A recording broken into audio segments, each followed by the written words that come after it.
من الشيطان الرجيم. بسم الله الرحمن الرحيم.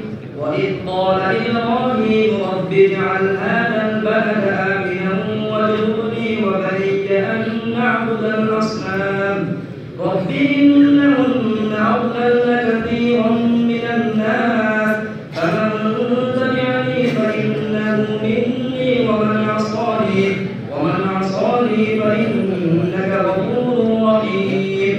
ربنا إني أسكنت من ذريتي بواد غير ذي زرع عند بيتك المحرم ربنا ليقيموا الصلاة فاجعل أفئدة من الناس تهوي إليهم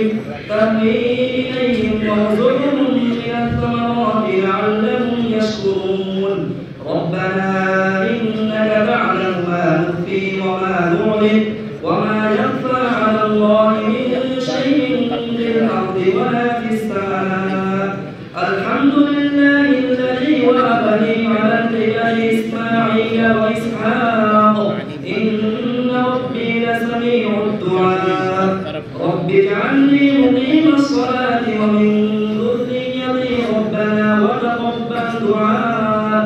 ربنا اغفر لي ولوالدي وللمؤمنين يوم يقوم الحساب.